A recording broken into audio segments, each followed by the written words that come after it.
Okay, let's see if we can get this up and going. We're probably good where we are. I'm gonna sink down a little lower because this shit is a work of art. I'm gonna a little closer over here.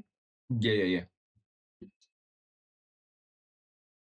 Are we good? Okay, that's that. I need to fix the source we are selecting.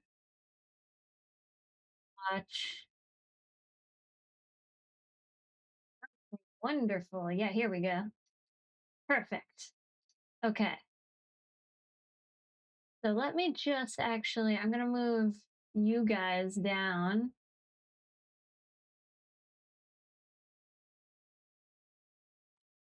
because I will full screen this.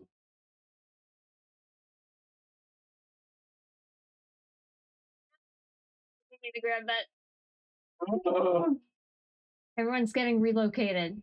Move this little guy up there. This little guy needs a name. This little fella needs a name. All right, and we'll get. All right, so here it is. This is Nexpo's Japan's Strangest Unsolved Mystery. I've watched this like 3 times now. In fact, the intro song that I use, I've called it "Fake Safe Rock" for this very reason. And let us begin.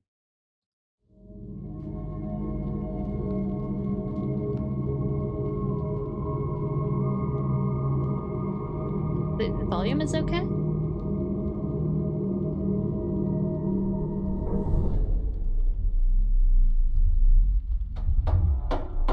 Too loud, perhaps. Monday. Hold on.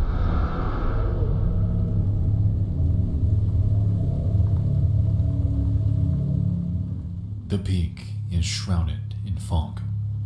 It's the aftermath of one of the most violent storms to hit the area in months. A search helicopter powers through the mist, scouring the region for a pair of hikers from Tokyo who set out the day prior and haven't been seen or heard from since. This hunt has been ongoing for hours, sunlight dwindling as search teams comb every crevice, yet find no trace of anyone around.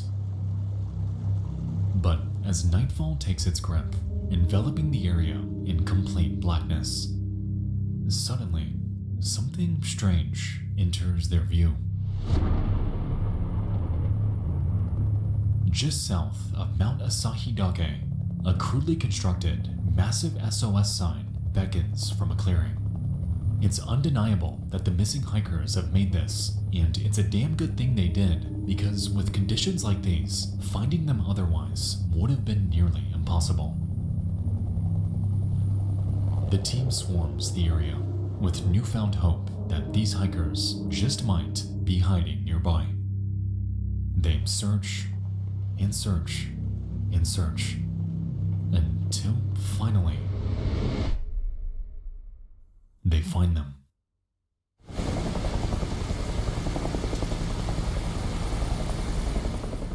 About a mile north, the two men emerge from a cave.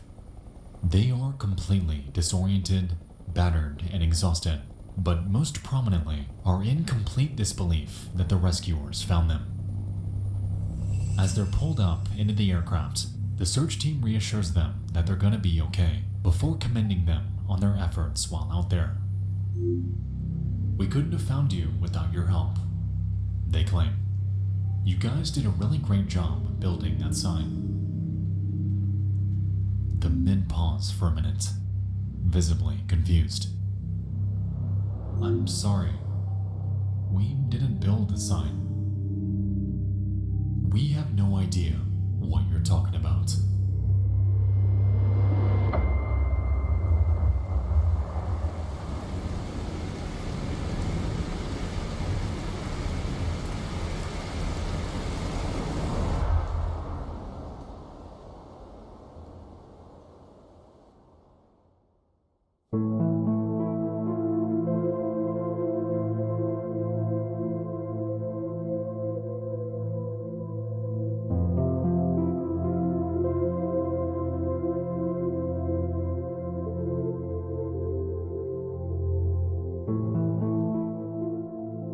You know, I'll admit, the island of Hokkaido is beautiful. It's a landscape pretty. adorned with volcanic mountaintops, I want to go trails with serene views, right there. and a multitude of steam vents, giving the area an almost dreamlike aesthetic. It's no wonder that it's one of the most popular hiking spots in Japan, as no matter what time of year you go, you're bound to have an experience you'll never forget. From the summit of Mount Asahidake, it was 2.6 miles directly south where the SOS sign awaited. Resting in a relatively flat wetland, it was constructed with 19 cleanly cut birch tree logs, each measuring at around 16 feet long. Interestingly, the deviation down here is considerably longer than the main hiking trail on the mountain, making its existence entirely perplexing. As far as it's known, there are no trails south of this mountain, implying that whoever built it had to have made their diversion from the north. A detour littered with steep cliffs, a dense forest, and even the turbulent Chubetsu River. That is a long At way this to point, fuck up. it's completely unknown how this person got here, and for Japanese police, it was undeniable that a mystery was brewing on the mountain. Someone is still out there, likely pleading for help.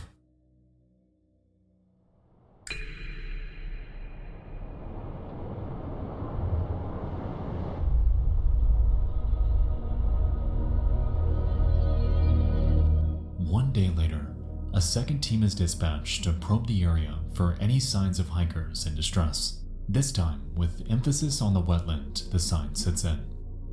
And while they all held out hope of finding someone still alive, unfortunately, just a few short hours into their search, they'd uncover quite the contrary.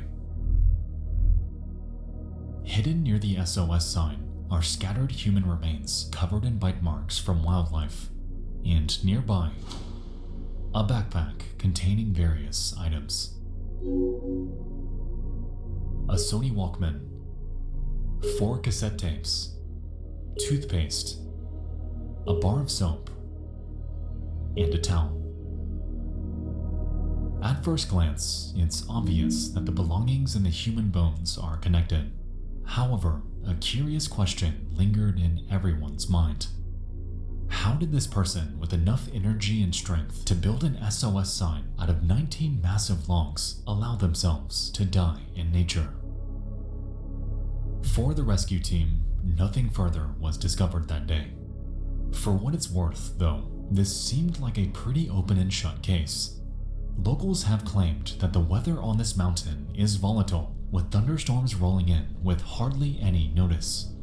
Perhaps this person got turned around, mistakenly made their way down here, and spent their final days awaiting help that never came. The sight at the SOS sign and the story it tells is grim, but all things considered, this case, again, seemed relatively straightforward. Someone passed away here and built an SOS sign before it happened. The only question really was, who was it? And how exactly did they get here?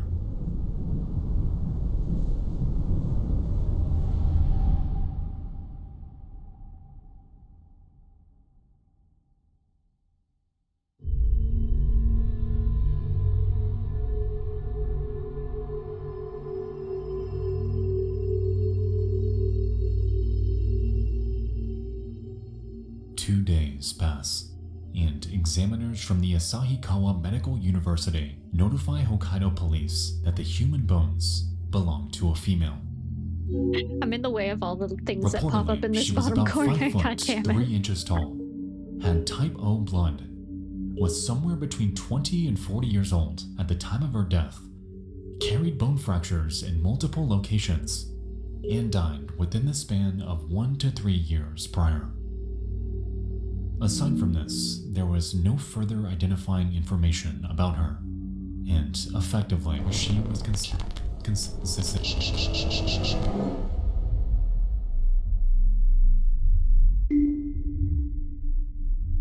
something is wrong.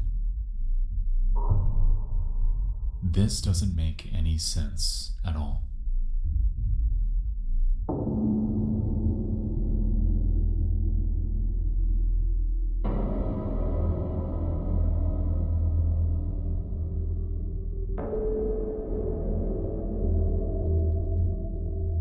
Upon calculating the weight of the SOS logs by utilizing numerous wood weight charts online, I found that 16-foot segments of birchwood weighs anywhere between 150 and 400 pounds each, depending on diameter. Multiply this by the 19 segments this sign is comprised of, and we have a whopping total range of 2,850 and 7,600 pounds of total weight making up this sign.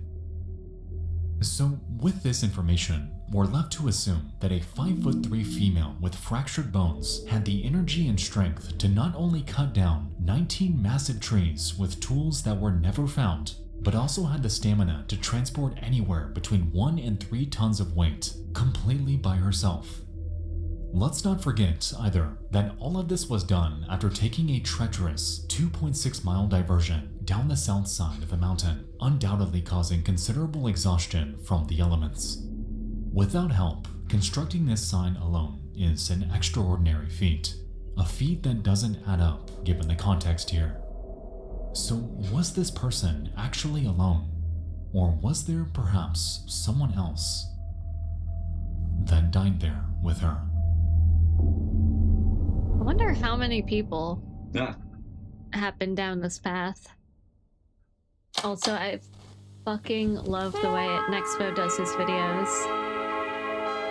Amazing. It's very great editing.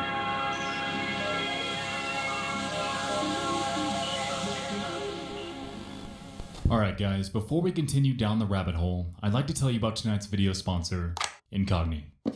Alright, so it seems like nearly every year now, I read about yet another data breach. I mean, just last month, millions of social...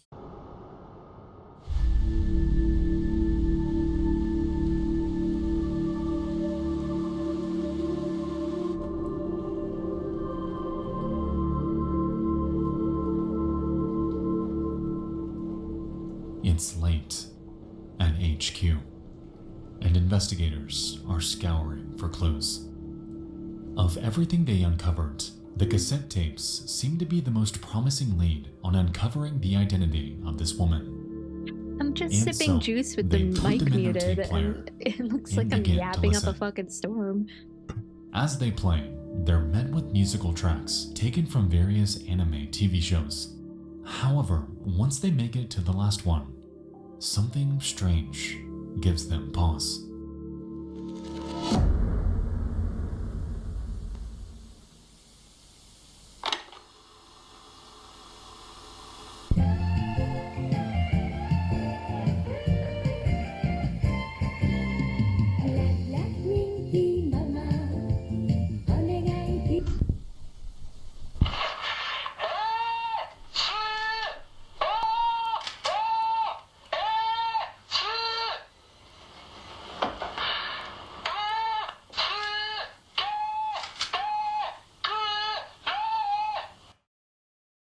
I just want to say real quick, well, we'll get into what this message is.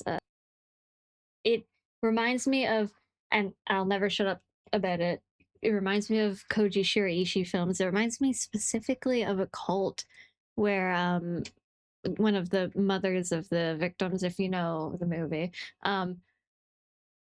like the initial victim says that she had a dream about her daughter and she was pronouncing something in this kind of fragmented way that they're pronouncing, that this person is pronouncing their message, and it just like really freaked me out, the broken up syllables.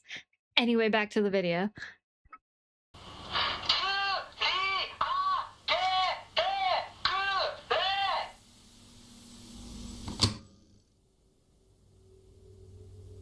Despite the bones being female, the voice on this recording, clearly in distress, belongs to a man.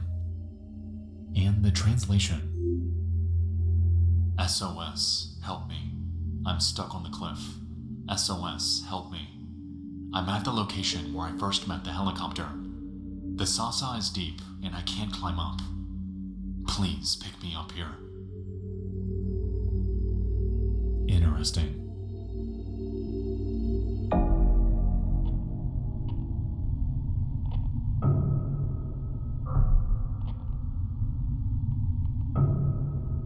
Aside from the blatant parallels to the SOS sign, I can't help but find it strange that this man uses not a single phrase implying that he's with someone. I don't know about you, but if I were stranded somewhere with another person, I'd plead for someone to help us, because we are the ones stuck here. In this recording, though, it sounds as if he's completely alone, unaware that a female is stranded in the exact same area, almost like, to him, this female doesn't exist. The woman who the bones belong to and the man who the voice belongs to almost exist in a vacuum. Remnants of two people discovered in the exact same spot, completely unaware of the other's existence. The only thing tying them together, an SOS sign nearly impossible for one person to build, and whispers of an agonizing death. A sight of demise that we are years too late with uncovering.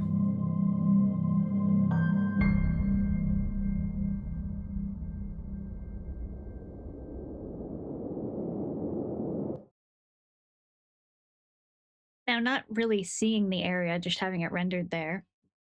Do you think it could be entirely possible for two people to be lost in the same area generally in forest that fucking thick and not know about each other? But then again, if they're yelling, but if there's constant loud like rainstorms and shit. I think it's unlikely that realistically they wouldn't be able to find each other if they were there at the same time. If they were there at the same, who was there at the same time? Were they there at the same time? Was it time? Was it time at all?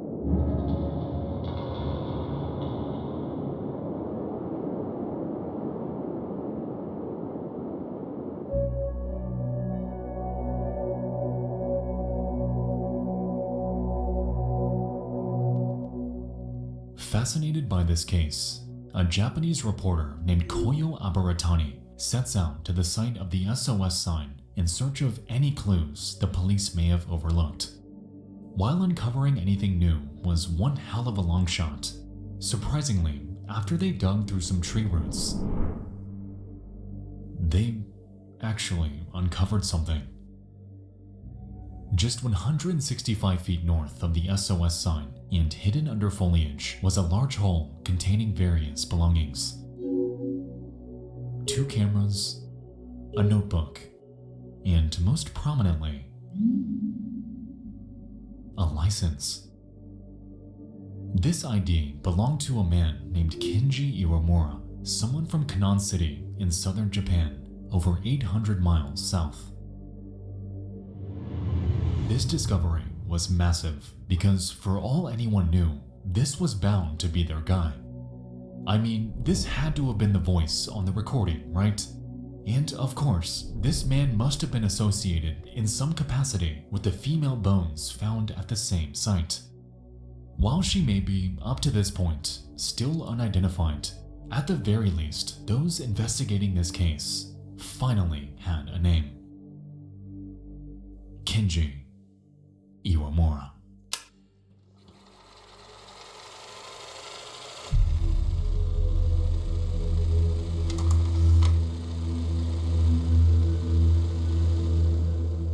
It's the middle of summer, and 24-year-old Kenji Iwamura sets out for Mount Asahidake for a short hiking trip. He arrives at a small mountain lodge at the base of the summit and only plans to be there for a couple nights. Later on, he informs the hotel owner that he's embarking on a hike, ignoring warnings of a storm that would hit the area that night. Hesitant, the owner agrees, and so Kenji sets off from the hotel lobby and embarks into the Buckety great bye, unknown. Kenji.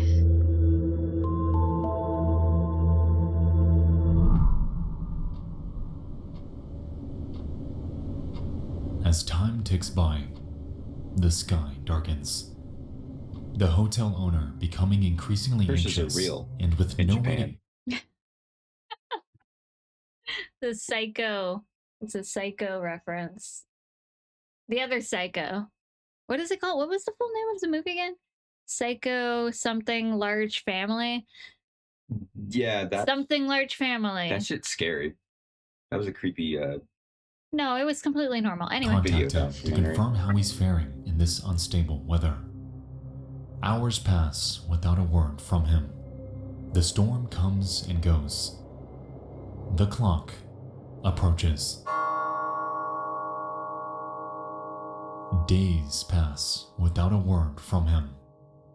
Weeks come and go.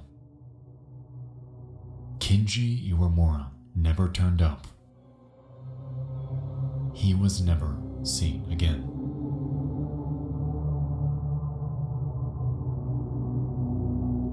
With the discovery of Kinji's ID, police were certain that they'd crack this case.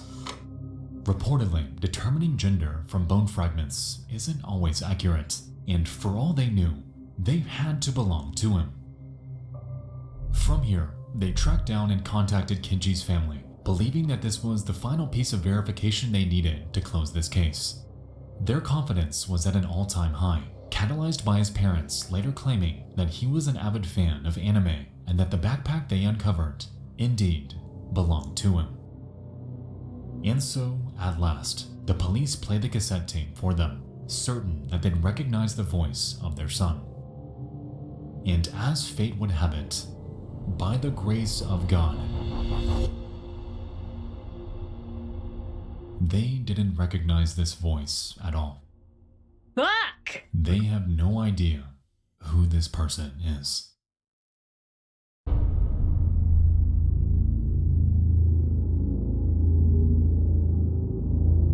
With no evidence of foul play, Hokkaido police, bizarrely, continued to run with their theory that this sign was built by Kinji Iwamura. They cast aside the consensus about the bones, the lack of identification with the voice, and simply ran with it.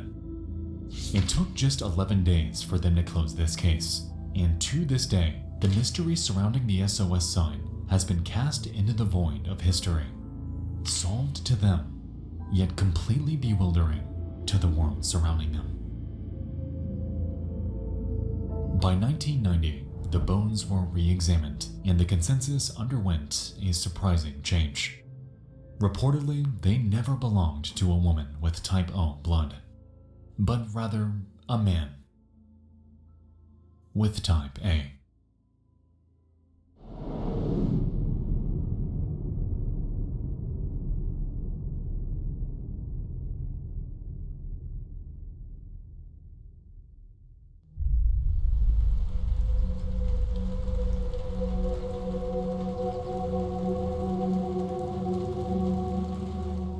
Why the hell were the bones suddenly reclassified?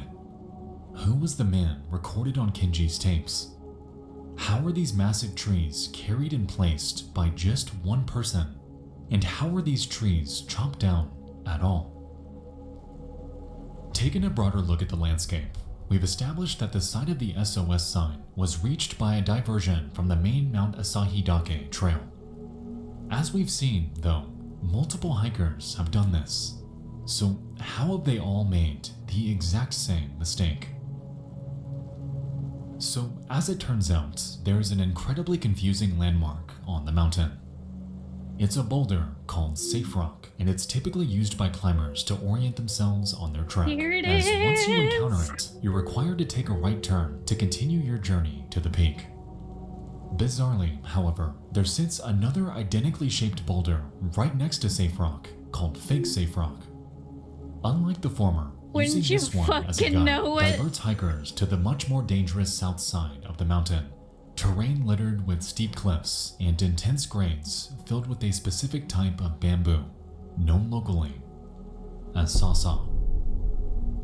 In recent years, Fake Safe Rock has been marked with a rope to signal that you shouldn't follow it. However, to this day, hikers often misinterpret it for the actual Safe Rock, adding even further confusion mark to it an with words already instead of disorienting rope. situation. I'm sure you're finding this convoluted as I'm explaining it to you. Now imagine if you were faced with this dilemma while exhausted, in the wild, and completely alone. To this day, it's believed that both the Tokyo hikers and Kinji Iwamura made this mistake, leaving them both to be stranded and completely helpless. So with this in mind, let's go forth and entertain the idea that Kinji Iwamura was the only one involved here. Let's just say that everything belongs to and was done by no one but him. So it went a little something like this.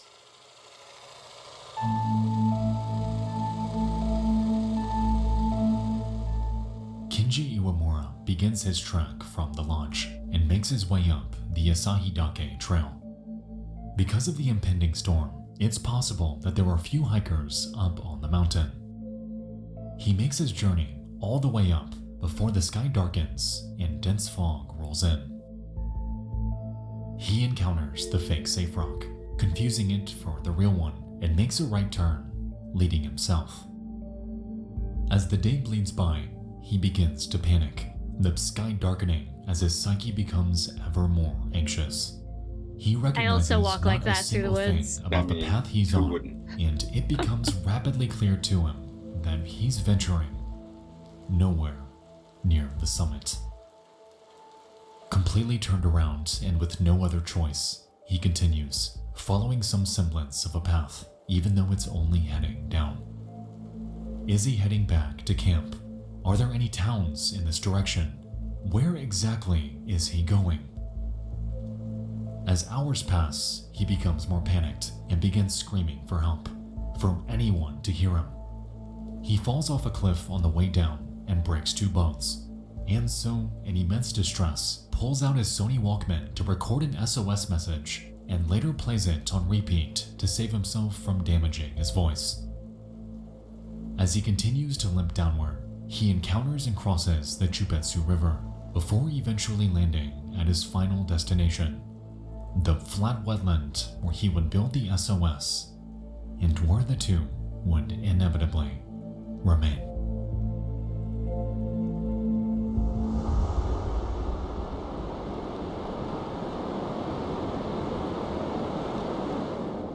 You know, on the surface, this theory makes sense. However, when you begin to pick apart the finer details, this story rapidly falls apart. As we know, the only cliffs in the vicinity are up the mountain, and if these are what Kinji's referring to in his recording, assuming it's him, then he made it to the wetland with broken bones and in excruciating pain. Even if we give him the benefit of the doubt and say that he had every tool in the world, building a sign of this scale would take immense effort for just one person. It's been said that something like this would take 2 days to construct for someone healthy. So how in the world did Kinji do this while critically injured? There was no axe ever found, and why would he have one on a mountain hike anyway? If it's raining there a lot, maybe they use the mud to slide the trees down into the spot, since they're so fucking heavy. But the fact that they can't find an axe, then maybe that someone yote it. I don't know. Their final yeeting before they There's a lot of dippied. there's a lot of things that don't make sense. Yeah, with this. that's the beautiful thing about it. It's kind of confusing to know what the fuck happened. On top of this, the condition of the bones indicated that he would have been incredibly frail by the time he passed away. There is no way this man made this thing alone, leading me to believe that Kinji Iwamura, perhaps, wasn't the only one to die there. Consider this. Kinji is on the hike, and somewhere during his climb, encounters someone else out there. The two were both on their way to the mountain peak, and so they pair up and continue their trek together. As the fog rolls in, the two begin to undergo equally critical errors, making their turn at fake safe rock and getting lost down the mountain's south end. Injured, one of them makes a recording while the other pleads to keep going, and so they continue downward, cross the river, and make it to the wetland where Kenji lies in agony. It's possible that this other hiker, for some reason, had an axe, and over the next few days, made this sign with incredibly limited help from Kenji. Kenji knows he can't go any further, though, and so, in a final fit of desperation, the other hiker grabs a handful of supplies and takes off to find them help. In a way, this could explain why police never found an axe. This could explain why the voice on the recording wasn't Kenji. And this, potentially, could explain how this sign was even made in the first place. The human body can go 3 days without water, and perhaps this unknown person used their last in a final push for rescue. At the end of it all, though, they would never make it and instead would die a slow death. Surrounded by darkness, by wilderness, and in a forest, completely abandoned.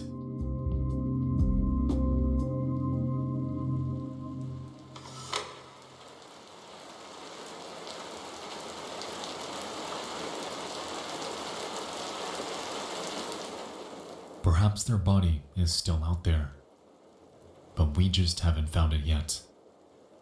It's a tragic end to someone who may not even exist, but goddammit, it's the only way this story makes any sense.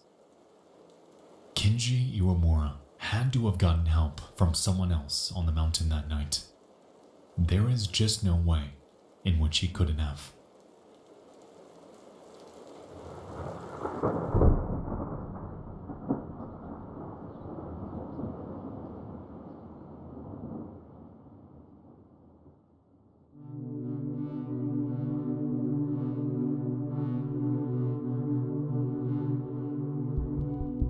I refuse to believe that there was just one person on Mount Asahidake that night. The circumstances are just too extraordinary for one to pull this off alone. The broken bones, the stranger on the tape, the rapid closure, someone migrating literal tons of weight after vital injuries. Everything about this conflicts with the reality of the situation we've been given.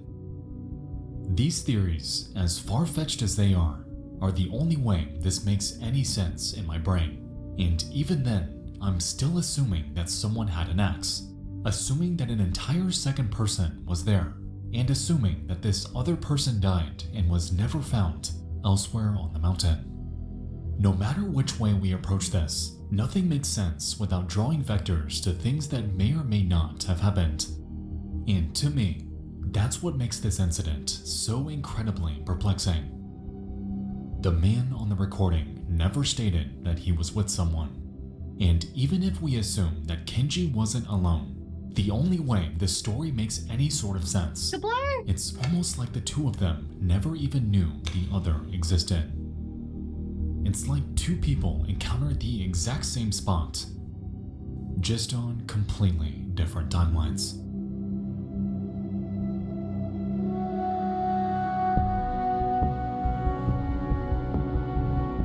It goes without saying that we can theorize for hours about what took place on Mount Asahidake and how the SOS sign, given the evidence we currently have, shouldn't exist. But out of everything, the one detail that haunts me most about this is the simple fact that at the end of everything, the police have never formally identified the bones as belonging to Kenji. And this is after they were reclassified to belonging to a male, after this story spread to the world around them, and after the mystery surrounding the SOS sign and all of its bizarre inconsistencies had spearheaded this into one of the most captivating unsolved cases in history.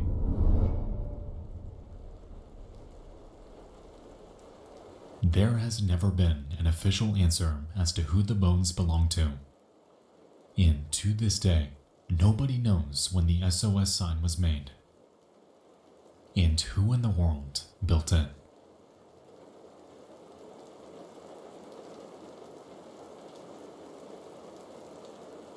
That is my favorite. That is my favorite. You can only assume that so many fucking people would have gone missing down there. Let these credits roll. Big moo. Big moo! Yeah. But you can only, like, it's... They fucked up with marking the rock with a rope. Why would you just not use this fucking sign? There's probably hundreds of fucking bodies down there. There probably could be. I mean, of course there has to be, considering how long the path, lack of path has been open. Found bones for one person, right? Yeah, but wild animals drag shit around all the time. That's true. I don't know. The whole fucking thing is weird. Like, fuck, those two people that they did find were up in a fucking mountain, which, you know, that is smart. You should at least find some fucking shelter. That's true. I forgot about that. Like good old, what do they call it? Like when the tree falls over, you know, and they have the big, what are they called? Root balls?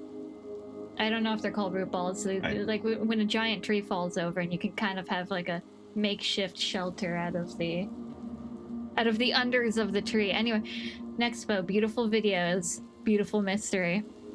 I can't believe they've never identified those bones. Yeah, that seems true. I'm wondering if there's some sort of conspiracy. I mean, I don't even like... They must just be so old, like before DNA is on file. They've identified older bones, I believe. Yeah, but another problem with hiking is people don't often tell other people That's true. Where the fuck they're going, and then this shit happens. And that's why you always have to tell people where the fuck you're going. Like a lot of people tell them. Yeah, learn to read. Yeah, read the rope. You can't read the rope? Fake safe rock, come on. Oh my god. Okay, so here we are at this point of the stream. I wonder, do you want to do a rivals game or do you want to go to bed? I'm tired. Yeah. It's already like... It's pretty tiring. And I am a person of work. I'm a person of work suffering. Made to work, made to suffer. I can't count. It's back again. Oh yeah, that I haven't seen this one. This one about Graveyard Keeper? That's kind of like Stardew Valley, but with like a grave. I don't know why. I've heard people talking about it. I don't know. Maybe check it out. Maybe. I don't know. I'm assuming this one is about mispronouncing pass. Dilatov? Dilatliv? How do you pronounce it? What the fuck do you say? Is it? Let's just check real quick. He'll pronounce it correctly. Long overdue escape from the city. Out here, the only signs of civilization are power lines running over the mountains. Siberia, August 1993. The river is freezing cold. Snow melts from the Kamar. I just wanted a location, please. Which looms overhead. Your kayak cuts through the water. What the fuck is happening? Fresh mountain air. I don't know. And the rugged landscape. It's a long overdue escape from the city. Out here, the only signs of civilization. Okay, this is a whole other fucking situation. Apparently, maybe is it? I think so. Oh yeah, this is something different. I've never heard of this before. I have to check this out later. Did I like that other video on this account? No? Well, there you go. Alright, well, don't play spontaneously. Okay, so... Okay, everybody. I'm going to go. He's going. Grim is going. Here, over there, and He's saying goodbye. Say goodbye. I'm taking the mic. Take the mic. I'm taking it. Take it away. Okay. I'm gonna you get out of here. So I still want a name for this little fella over here. If you'll see, I will enlarge him. I crocheted this little fella with my own claws. I don't know what to name him. Help me name him. Them. Oh, you should see their ass. It's amazing. I forgot to take a picture of their ass. It sticks out like a mile. Anyway. Okay, good night, everybody.